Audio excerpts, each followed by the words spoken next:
Hi guys. So, hopefully, thoughts on hormonal workings from me today. Today's Thursday, the what was it? The 11th of March, 2021. I even have cards to support my approach here. I also have to introduce or reintroduce some of my Tummo progress business in here as well. The thing is, I have a headache right now, and it's been there all morning, and it is tolerable. I also took another aspirin, so maybe as I sit here and talk to you, I can actually manage to get some of the pressure out of my system. I don't know, and share things that tends to help. But not being alone with my my travails, my misery. It's not even that bad, the headache. It's just that it's a nuisance and it's right in here. And I am so hoping that what with doing a lot of Tummo, over time, eventually I will really get rid of this. It's also related to ovulation, hence the hormonal reference just there. And it's a bloody nuisance, I swear. So I'm trying to analyze, get to grips with, come to terms with all that. I did pull cards. It was Danny at Danny Mystic who drew my attention to the soul cards, and she showed in a recent video of hers how she combined soul cards with tarot.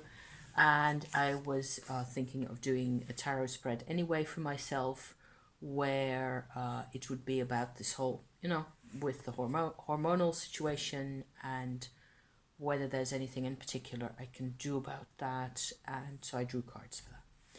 So, but having also the context of Shakti energy in my system, because it's part of my life and it's what I do. Over the past week and a half or so, 2 weeks maybe, 2 weeks by now, I think, I have been practicing third level Tummo. So I keep talking about this like this in this manner, where there is three so-called dantians in the human body. It is a concept out of Chinese medicine that actually also gets used in Tummo, in the Tibetan Kundalini yoga practice, that is Tummo, where the Kundalini energy is introduced into the dantian and it transforms there. It's a really interesting approach. I find this, normally it's something that I enjoy thoroughly, and it has given me a lot of energy. It also gives me, it feels strongly like it is giving me new life, certainly. I have felt much stronger. I feel, in many ways, I feel really alive, also emotionally. So normally, obviously, you're going to, as a female, encounter hormonal issues as well along the road somewhere, right? At least, I am still in my, I'm pre-menopause, so everything is still very much operational. So that being the case, I have been practicing Tummo as I understand it, as I have felt my way forward doing this for a bit over a year now. And over the past 4 or 5 months, I have been progressing with it, where it isn't only about the first dantian anymore. There's the second and third dantian being involved as well in this whole energy transformation cycle, which is what I'm, working on the whole time. Actually, when I'm working on it, it's like a couple of times a week that I spend. Normally during the night somewhere in my bed, I'm completely relaxed, and that's when it's easiest to access the Shakti energy. So I don't have to sit up straight. I don't necessarily have to do any yoga exercises or any breathing exercises for this. I have to look after myself properly, and I have to, make sure that I pay attention to the signals of what's going on. So recently, I've been importing this primary Tummo energy into the second Dantian, which is just under your heart chakra area, inside your chest. If you imagine it, you can imagine it sitting on top of your diaphragm in there. And then moving on through this whole heart area has been quite a bit of a business. In the second half of December and early January, I was working on that. And I remember also at that point having, troubles with detoxing, and somehow there's toxins apparently everywhere, and they all need out. So, at the moment, I'm not suffering from toxins that much. I think it's just that ovulation is yet again another process, and I wonder very much whether it isn't intensely charged. The whole of the female cycle is, in my opinion, charged with all kinds of negativity, all kinds of questionable attitudes and ideas are deeply involved in how we look at our bodies, how we feel, all that, I believe it is nearly impossible for a female human in present day Western rich wealthy society, with all this food, all this good times, really, even, most of the time, I mean, not considering lockdown and all that kind of stuff going on at the moment, which is of course frustrating. Then again, a lot of people, I also read, just like me, a lot of people manage to live with, being alone a bit more or being home a lot more.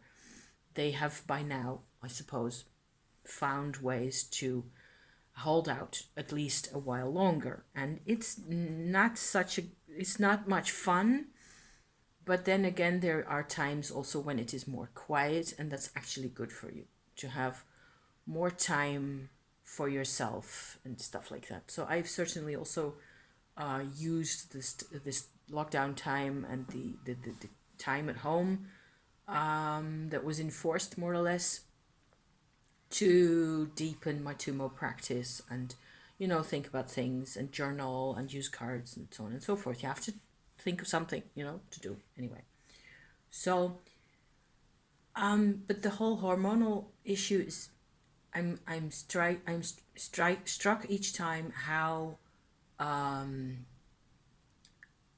whenever I have apparently a higher dose of estrogen at ovulation, in that moment in my cycle, it only lasts a day or so, day and a half maybe, I get this persistent headache. I'm hoping that with doing Tummo 3, which was what I was getting at, with my story here, the Tummo energy transforms in each Dantian. It has by now arrived in my over here Dantian, so the third one. I felt that it was doing me good. What happens certainly is that a lot of the there's a lot of sort of connecting tissue in between all the bits and pieces that we the skull, bones, the organs of the eyes and ears, the brain, all that stuff. In between, there's all sorts of tissue where I believe by now, certainly at my age, I mean, I'm 55 this year, there are toxins that have been shoved in there and left in there, So over the past 10 days or so, I've had a couple of experiences or a couple of moments where it was really obvious that with the new energy of the Tummo in here, I got my period 5 days early. I got a lot of tonsil activity again, not painful at this moment, but still, or over the past period of a week or so, but still quite noticeable, and a couple of other things like that, which really showed me that there was like a big, massive physical reset going on because I got Shakti energy in areas in here in my skull where it hadn't, apparently it hadn't been into those areas really before. You can't really imagine how that's possible. I find it really hard to imagine how that's possible, that you can have this Shakti energy. It regulates everything in your body, but I think it's the conclusion I've come to is that a lot of our the way our bodies function in terms of Shakti energy is that the Shakti energy always tends to take the easiest way in and up through your body. So whenever there's an area, certainly after a certain period of time, I suppose as you're a child or up to your 20s or so, there will be the least amount of resistance. Before you're 20, your age 20, there will be very little or very a little resistance between the areas in your body, between the organs, between the veins, between the things. And Shakti energy can actually get in everywhere, more or less.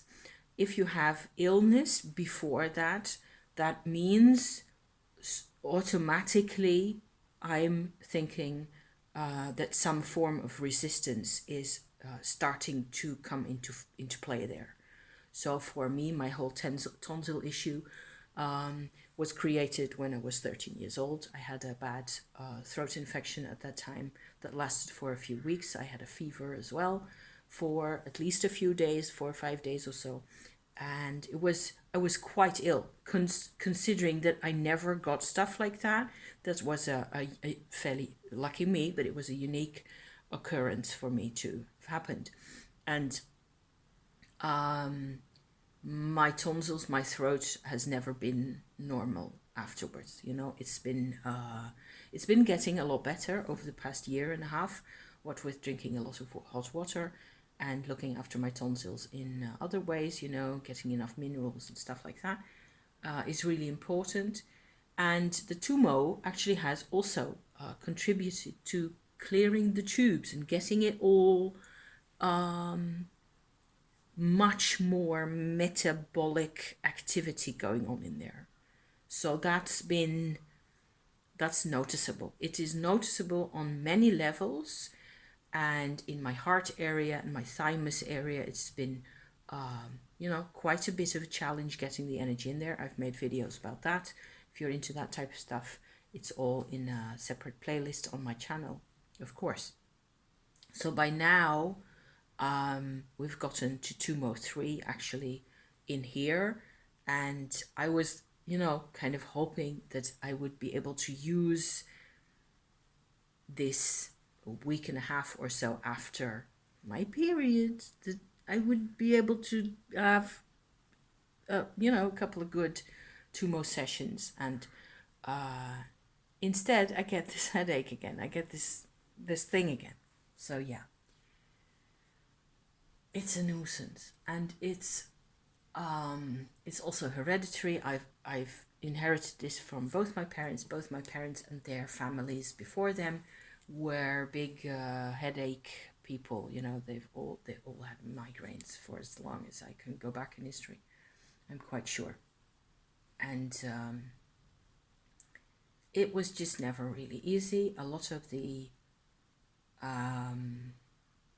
I'm hoping still that what with the metabolic activity increasing in here as well, there will actually be more energy.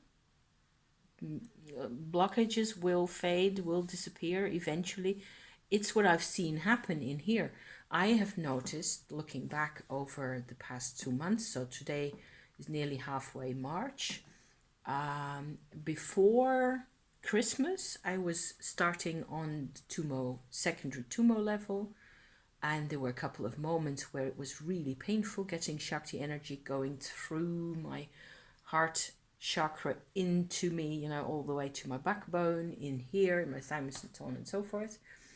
Afterwards, there was a phase of a couple of weeks or so, maybe a month, where it felt like quite empty.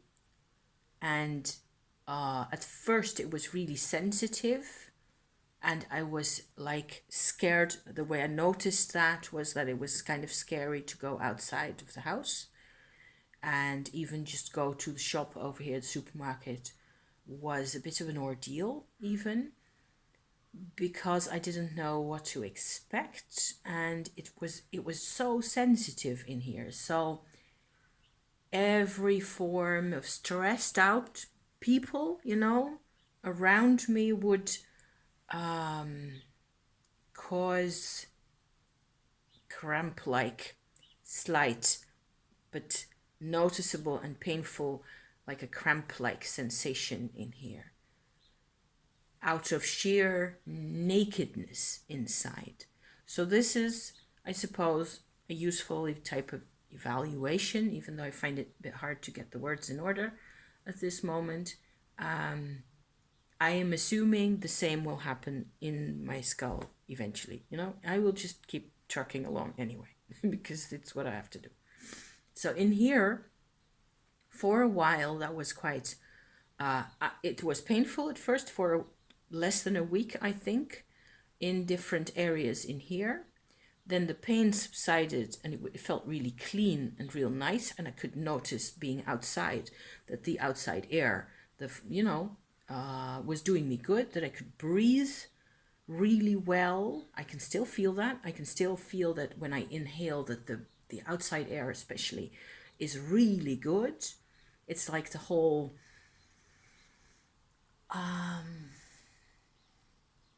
it's like there's much more goodness especially from outside air that gets into my system. So that's bound to be good, right? Then there was this a while of a couple of weeks, like I said, where if I went to the supermarket in particular, I was like, I can send my husband to the supermarket to get us a pack of bread and a pack of milk if I get away with it, because I'd just as well rather not go. Whereas the market, which is outside once a week on Wednesday mornings, that was normally quite fine. But even there, I felt very sensitive and very insecure at first because it was so empty. I could feel a real sense of emptiness in here. And I didn't know what to expect really from that. And then after that, that just lasted for maybe 2 weeks or so. After that, that subsided. It got quieter. And as time progressed, slowly, I noticed that I was becoming more and more emotionally available to life, to myself, to my husband. I was becoming the sense of connection that I have developed over the past years with the things around me and with my my people and places and things, even relatives, became, in here, it actually becomes a living proposition for me, if that makes any sense. I hope, it's like I engage more fully. I have opinions, I have points of view, I have actual emotional connection, which is pretty excellent. Considering that I was always thought I was completely made out of cardboard, this is different. So, but it feels like after I think about a week or so into February, it started feeling like a strength instead of a vulnerability only. So that's why I'm putting all the dots on the i's here in this terms of this process, because by now I can look back on that part of the process and show you and tell you what it was that happened in chronological order, and that actually it was okay. So it was painful for a short while, then it was uncomfortable and vulnerable for a slightly longer while.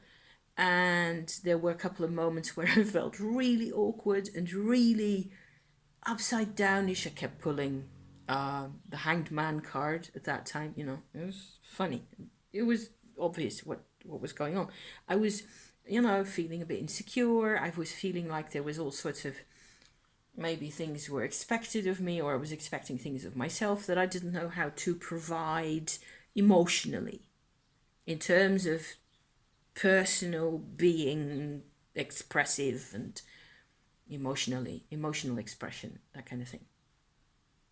And I remember trying to tell myself to do more drawing, do more journaling, give myself room to express myself, to figure out what it was that I needed, to blah, and so on and so forth, to make sense of things. And after, it didn't take that long, maybe it was 6 weeks in total, before I started really noticing that, okay, so it can occasionally still hurt a bit in here, but in a way that feels normal. When something is uncomfortable at the moment, my headache is bothering me a bit, my ovulation story is in my face, I'm fed up with this, and I'm just coming out and telling you this because who cares anyway. And I know I'm not the only one, and I can feel it in here as well, because this right side of me is it's got a bad streak going all the way down, and it comes through my heart area as well, and it's unpleasant. It's not even painful, it's just unpleasant, and it will pass. So anyway, so I'm hoping that as I analyze this now and present this to you, that it will be the same in here at some point also, and that at the moment I am still apart from which is kind of, slightly weird to have to separate out for yourself, because the headache is due to the ovulation. It has to do with vitamin C and iron deficiency in my system. I have taken I am drinking, and I've decided to continue doing that for the next 4 days or so at least, every day, making green smoothies for myself where there's celery sticks and kiwi, basically, with other bits of fruit and stuff. And this time I even added a bit of red onion and some lemon juice and stuff like that, just to have a really powerful, extra strong booster for this whole this whole system, because I know that vitamin C and iron make it all a lot more bearable, and it's as long, if I don't do something like that, something along those lines, I will be completely miserable. Even, it gets worse, and it doesn't get any better. So that's just some dietary advice there that I've gleaned. It doesn't completely cure the headache. It seems like there's no way of really getting rid of the headache. Aspirins tend to help a bit. It's just, you have to wait it out. You have to sit it out, and you can't really make yourself do anything about them. So walking outside tonight, we'll be going on a walkie with husband as well. So I've already been outside for 40 minutes. I should be okay. But so I'm hopeful for the third Tummo installment to sort of progress along the same lines, really. Like I said, I already had quite a bit of a detoxing phase there. In principle, apart from if I just shove the whole ovulation story to one side, there has not been any pain with Tummo 3 level going on in here in my skull at all. It's like I have noticed an increased activity in my third eye area, in here and in this end, so on. And most of that is pleasant. It's warm. It feels like heat, but not extremely strong, or it's there. It's definitely there. It's absolutely present. And I can't wait to see what kind of other activation mechanisms are going to, come into place, and what's going to happen with that. I'm really curious to see what that's going to do.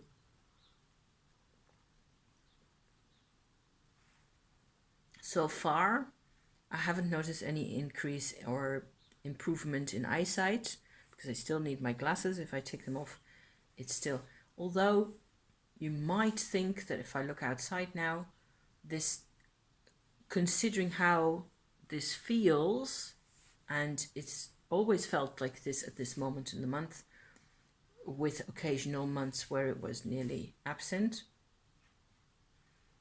I could say that my eyesight has been worse than this. So, this much hopeful.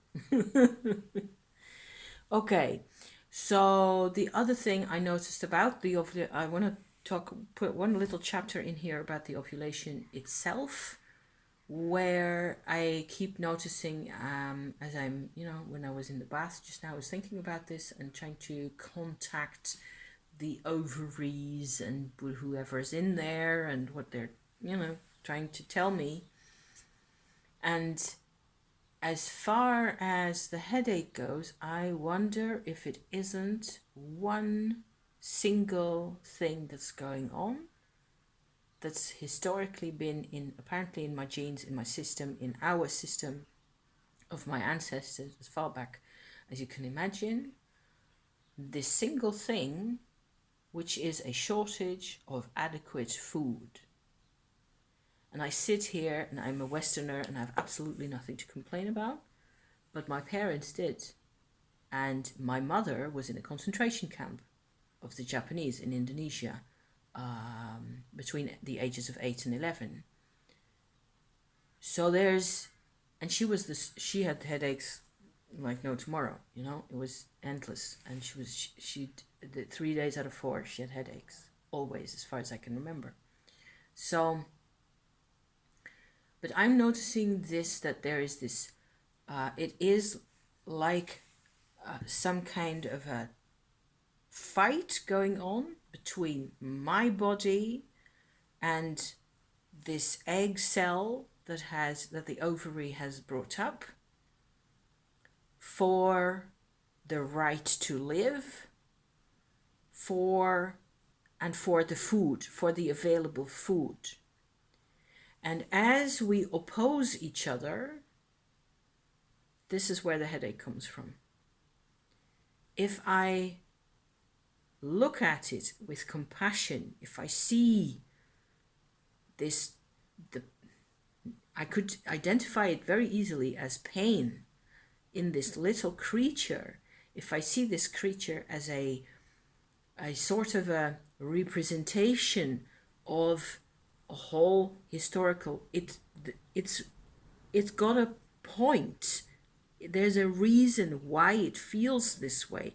It is desperate for nourishment, and because it makes life difficult for me, I tend to push it away and deny its existence, or deny it the right to express itself. Even taking aspirins means I do not want it to do what it does. See where this is going? So I am kind of trying to make myself do a completion with this part of me.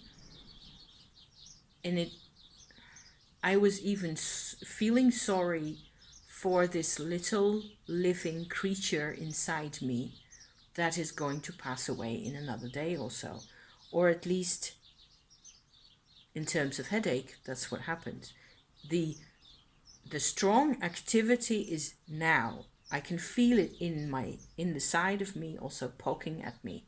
There's some kind of a chemistry, two opposing agendas here, or at least that's the way it seems.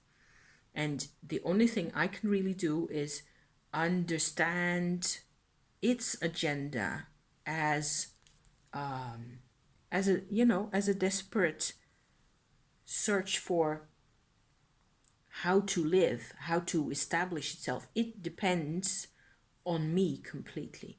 I have depended on my mother in this same way, probably. I can probably guarantee that.